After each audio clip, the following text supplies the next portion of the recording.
For most of the 2000s, a college student with a dial-up connection could grab any song in seconds.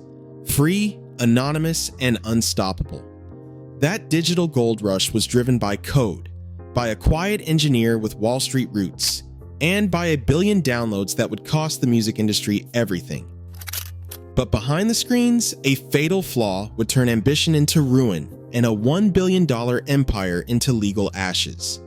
The collapse did not begin in court. It started with a single, radical design decision, one whose true cost no one could predict. Mark Gorton's story does not begin with code or copyright battles. It begins on Wall Street, where he built his reputation as a quantitative trader at Credit Suisse First Boston. Armed with degrees from Yale and Harvard Business School, Gorton was not drawn to music piracy or digital rebellion. He was an engineer at heart, fascinated by systems, whether they moved billions in financial markets or millions of files across the internet. In 1998, he launched Tower Research Capital, a firm that would become a heavyweight in high-frequency trading. But Gorton's ambitions stretched beyond finance.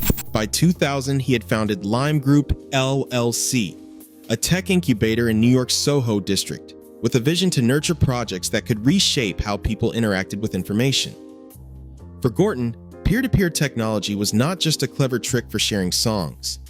He saw it as the new backbone of the internet, a decentralized infrastructure as fundamental as email or the web itself.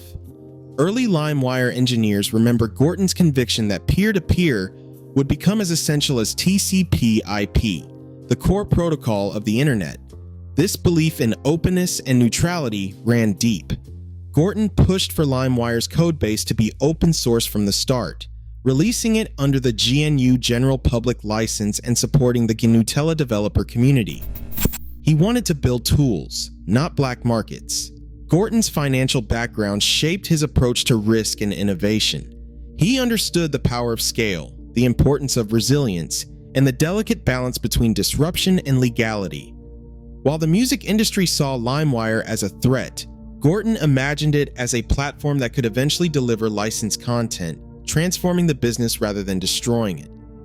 He invested heavily in LimeWire's growth, renovating a 15-story Soho building for his team, and exploring legitimate music services long before streaming became the norm. At its core, LimeWire reflected Gorton's faith in decentralized technology and his belief that the law would adapt to new realities, not the other way around.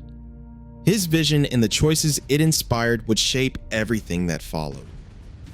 LimeWire's architecture was built for survival. Instead of relying on any central server, it used the Gnutella protocol to connect millions of computers directly, forming a mesh where every user was both a client and a server. This design meant there was no single point to attack or shut down, a lesson learned from Napster's downfall. But as LimeWire's user base exploded, the original network struggled to keep up. Flooding every search across the entire network was unsustainable. To solve this, LimeWire's engineers introduced the ultra-peer model. Here, most users connected as leaves, while a smaller number of powerful machines, ultra-peers, handled the heavy lifting. Ultra-peers routed queries, managed connections, and kept the network responsive even as it grew into the millions. Efficiency did not stop there. LimeWire implemented query routing tables which acted like digital maps of what files each ultra-peer's leaves could offer. When a user searched for a song, the query did not bounce blindly around the network. Instead, ultra-peers checked their query routing tables and forwarded the request only where there was a real chance of a match. This slashed wasted bandwidth and made searches faster and more accurate. Once a file was found, LimeWire's swarming downloads took over. The client broke files into segments and downloaded pieces from multiple sources at once, stitching them together locally. This approach meant that even if one peer dropped offline, the download could continue from others. Swarming made popular files download faster and ensured that rare tracks did not vanish if a single user disconnected. Under the hood, file identity was managed by hash IDs, so the client could verify that each piece matched the original, reducing the risk of corrupted or mismatched files. Together, these choices made LimeWire's network resilient and nearly impossible to police. The same mechanisms that optimize performance and scale also made it difficult for outsiders to block or monitor specific content. For engineers, it was an elegant system, one that pushed the limits of what decentralized technology could do, while quietly setting the stage for the legal battles that would define LimeWire's fate. By the mid-2000s, LimeWire had become a rite of passage for millions of teenagers and college students. Installing the program felt like unlocking a secret world, a place where any song, album, or movie was just a search away. Stories spread of friends huddled around clunky desktops, typing the names of favorite bands, discovering rare remixes, or stumbling on live bootlegs that never made it to store shelves. For many, the first playlist built with LimeWire downloads was a badge of digital independence, a personal collection stitched together from files pulled across continents. The numbers tell their own story. LimeWire reached 200 million downloads, with up to 4 million people using the service on any given day. At its peak, industry analysts estimated that 1 out of every 3 peer-to-peer files traded worldwide passed through LimeWire.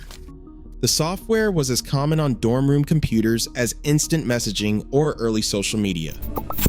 For a generation, the green citrus logo became a symbol of freedom, curiosity, and the thrill of finding music that radio stations never played. But the experience was more than numbers. Users remember the anticipation as a download inched forward, the frustration of a corrupted file, and the excitement when a new track landed in their library. LimeWire turned the act of collecting music into a shared adventure, blurring the lines between discovery and ownership. To many, it felt less like breaking rules and more like exploring a digital frontier where the old boundaries of access no longer applied. Free music came with a hidden price. As LimeWire's popularity soared, so did the risks lurking beneath its green logo. For every hit single or rare track, there were files packed with spyware, Trojans, or adware, often disguised as the latest chart topper or a must-have album. Security researchers and antivirus companies spent years warning that Gnutella, the network powering LimeWire, had become a breeding ground for malicious software.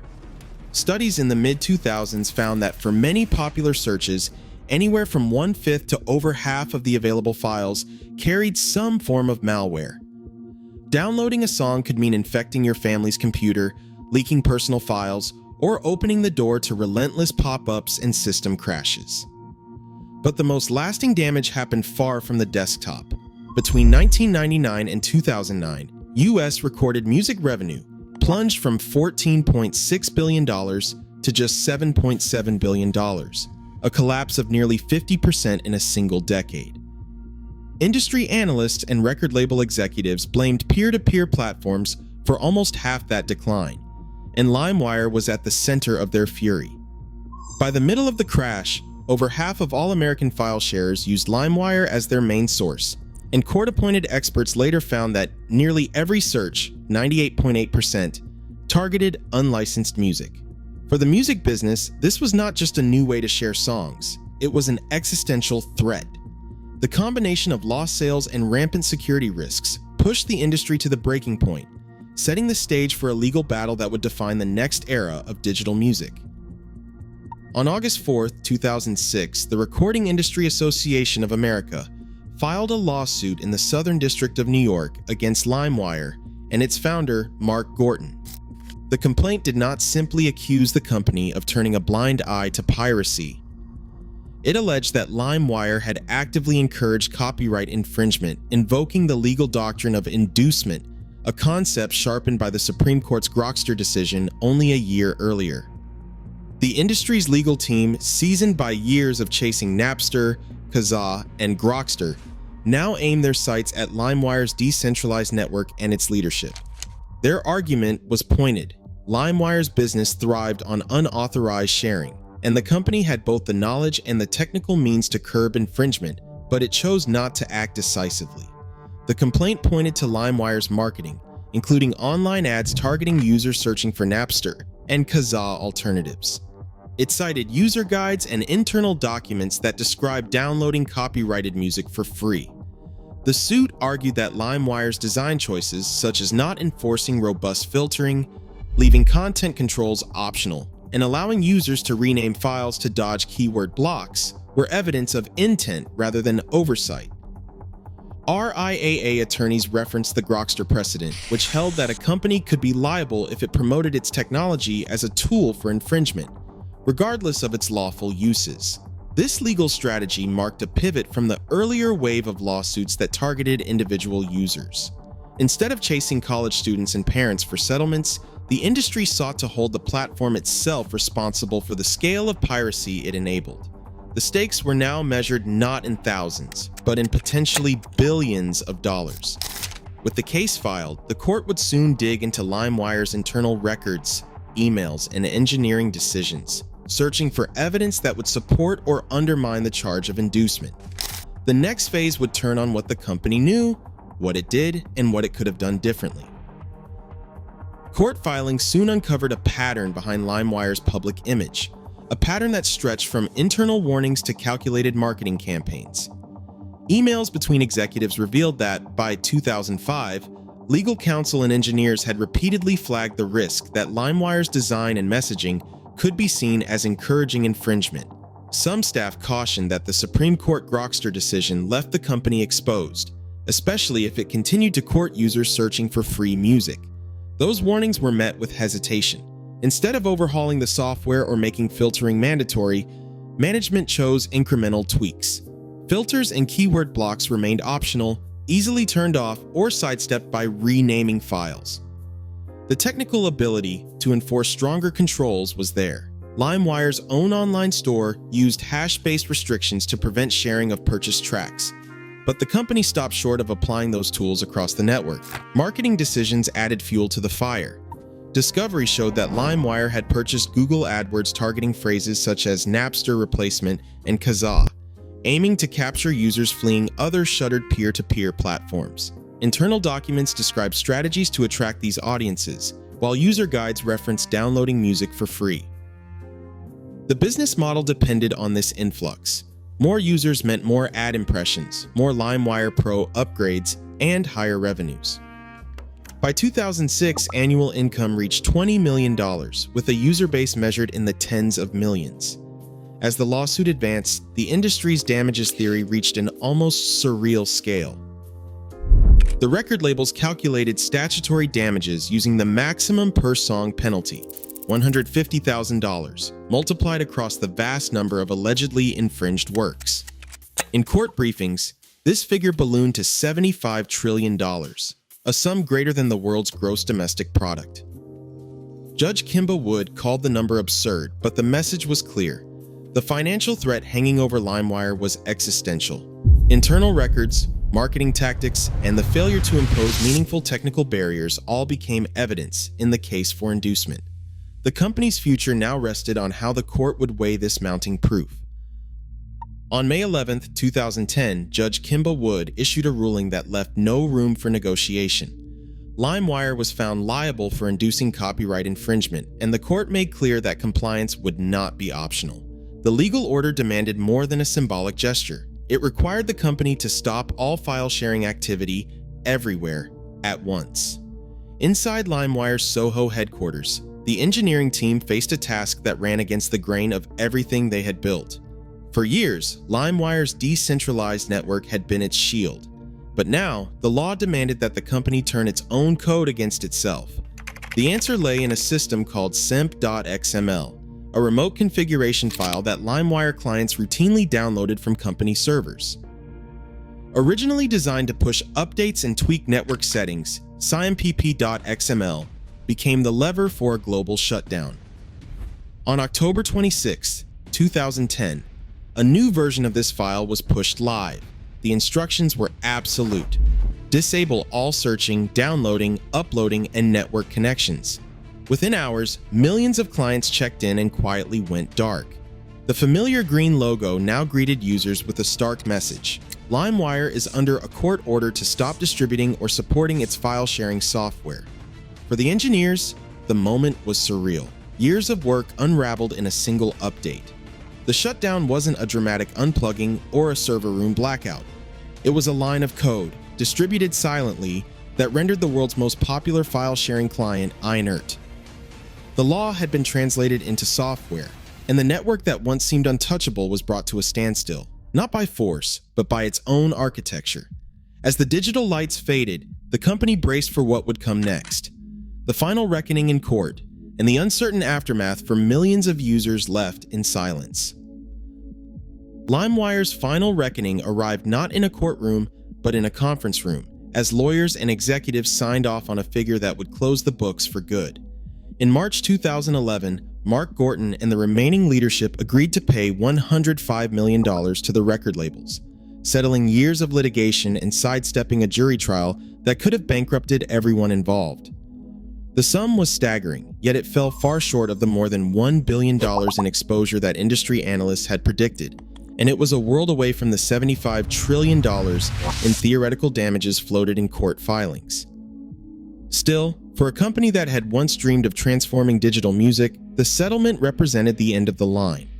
Staff layoffs swept through the Soho office. Developers, marketers, and support teams packed up their desks, leaving behind a gutted headquarters and a handful of engineers tasked with compliance and winding down operations. But LimeWire's story refused to end quietly. Within weeks of the shutdown, a new version appeared online, LimeWire Pirate Edition. Released by an anonymous group of coders, Pirate Edition stripped out all ads and payment features, bypassed the kill switch, and reconnected users to the Gnutella network. The creators claimed no affiliation with the original company. Their stated motivation was defiance, preserving the ideals of free sharing and open access that had fueled LimeWire's rise. The RIAA responded with takedown demands and warnings, but the decentralized nature of Gnutella made it nearly impossible to stamp out the rogue fork.